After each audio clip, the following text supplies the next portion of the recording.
Alright guys, time to grab it back again today. Hope you're enjoying your day so far. Today we're going to talk about what Nadeshot had to say about Scump once again on the Eavesdrop podcast a few days ago. We've talked about over the last several days here the fact that, well, Zuma and Crimsix even, of course, with all the drama that Crimsix and Scump had earlier this season, defending him on stream, saying how, you know, he was only 9 and 12 at the start of that map. Why is the YouTube chat going so mad? And saying he really doesn't get the credit he deserves nowadays. And then, of course, we can have the all-time discussion, right? And look back over Scump's career and say, like, where does he rank in terms of Call of Duty history? The discussion has been surrounding well, you know, Nameless and Hector and Nadeshot, as we'll see in this clip in a couple of minutes time here. Like, is Scump top 10 of all time? Like, obviously, right? Like, this isn't even up for debate. This is something which shouldn't even be a question, but supposedly some people are saying that Scump isn't top 10 of all time, and Nadeshot has a few things to say about it and why exactly that isn't the case, how good Scump was back in the day. We'll have a look at exactly what he was doing back in the day, and even nowadays, like, managing to, well, dominate the Call of Duty scene for so many years, in addition to the brand he brings, is, you know, phenomenal stuff, right? And in my opinion, for a number of reasons, he could well be the number one player of all time. There's certainly other players to consider as well, but, you know, top 10 obviously isn't even a question, to be honest, with people who've been around the Call of Duty scene for a number of years at the very least. Hope you guys enjoy the video. Like if you do, subscribe if you're new as always. A couple of throwback, well, you know, screenshots right here once again. So this is Scump and Nadeshot back in the day at the OpTic house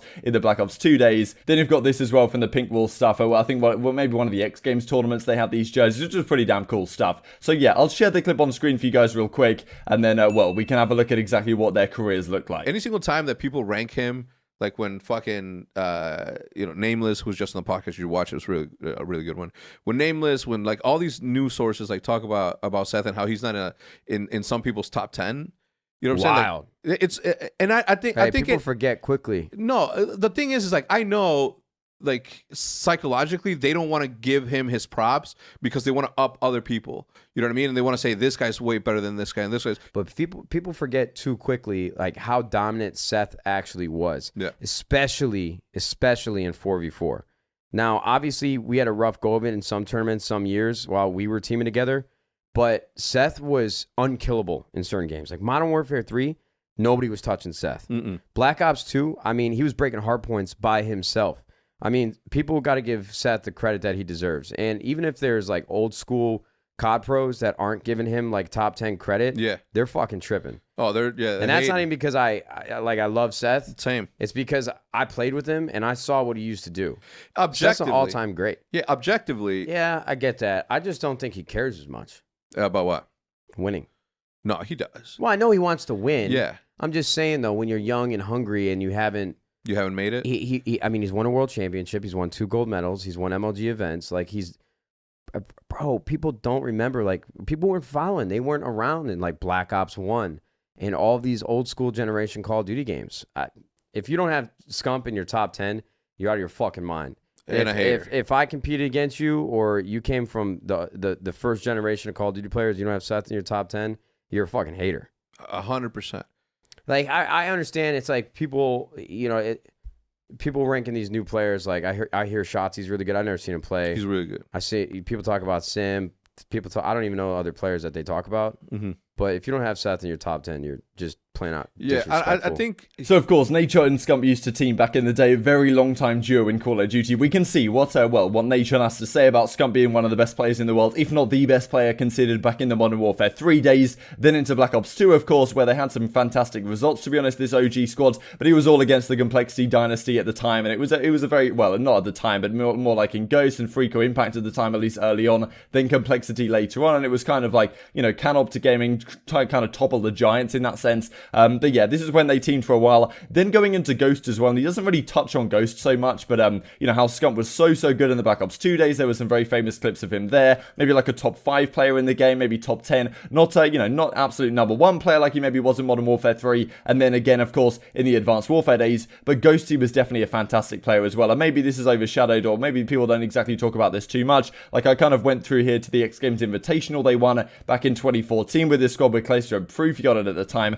Also thought I'd bring this up as well because this is an unbelievable stat line I remember here from the Anaheim event back in Ghost. This is when the same squad, right? Clayster, Proofy, Nadeshot, and Scump, they don't end up winning this tournament, but as you can see, they go 4-2 in terms of map count or map match win. You know, 13 maps, 7 maps lost. Scump had a 1.31 over the course of the tournament, a 30 Slayer ratio compared to the rest of the squad, which couldn't really get anything going. Yeah, this was just unbelievable. The KD was putting up. I mean, Scump had basically almost like double Nadeshot's KD. Not quite, but you know, you see what I'm saying in the domination compared to what the rest of his squad was putting up on the main stage on this time around. So yeah, Scump was just such a dominant force over many games. This isn't even considering, of course, when we went to Advanced Warfare, and he was widely considered the best, well, certainly the best SMG in the game. There was a discussion for best AR between Formal and Clayster, probably, but, you know, certainly Scump is with the SMG in hand. People talk about Hook as well, certainly in that game, and for good reason. But Scump, over the course of it, a lot of people would say, like, the stats he was putting up in Advanced Warfare were just so good when you consider the role he was playing in the game as well, when the BAL was the dominant weapon for the majority of the meta. You then go into Black Ops 3, and once again, you're probably saying Scump over the course of the season, was he the best player in the game? He wasn't too far off by any means. Right at the end, you probably say that John was a better SMG, better in that role on the squad, but over the course of the season, Scump was probably the best SMG in the game. And then you look at who are the best ARs in the game. Okay, you can look at Formal, maybe Octane, maybe Slasher, but, you know, Scump is a good argument for the best player in Black Ops 3 as well. Then we go into Infinite Warfare. Not a lot of people are saying that Scump is the best player in this game by any means. A lot of people would say Formal. Best SMG maybe goes to John. But to be honest, at the latter half of the game when the ERAD got that buff, Scump was very solid indeed. Probably a comfortable top 2 SMG in the game, to be honest, just after John or something like that. So over many years, Scump's been fantastic. World War II obviously wasn't the prettiest year for them, and since then he hasn't been so solid, right? But over Call of Duty history, there's absolutely no doubt about what he's achieved. We can also look at this right here, which I found on the internet, made relatively recently. This list of top players of all time, so it counts down from 10 to 1. Here they have Scump as number 3, which I definitely think is kind of fair enough. I mean, he has to at least be top 3, right? Like, as Nadeshot says, if you got him out of your top 10, like, you're crazy. If you have him out of your top 3, to be honest, I think you're pretty crazy. He's got to be somewhere in there, because he doesn't just bring the championship victories, he doesn't just bring the KDs, doesn't just bring, like, that ability to take over a game at any moment that he's had throughout multiple years, but he also brings the brand aspect, right? And the fact that he's grown Call of Duty from the ground up, him and Nadeshot, of course, back in the day, but Scump continuing to this very day to, well, to aid in that venture, I suppose.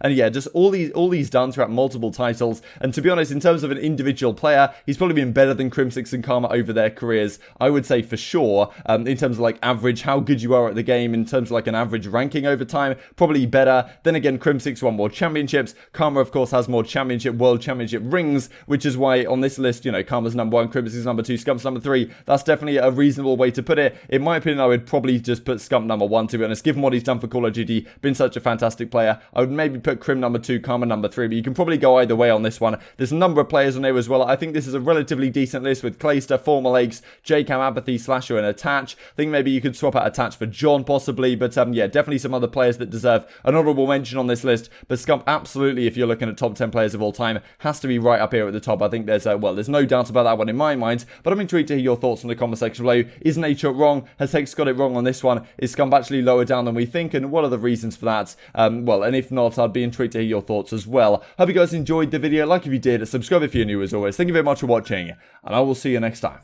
Fair warning to all those shitty hosts out there. If I catch you in the tournament giving me a shitty ass host, I will be plugging in my extension cord and letting my Wi-Fi Wally vacuum running around downstairs. Downstairs in my house giving a shitty ass signal to my host. Don't let me catch you lacking. I'll give you that Wi-Fi.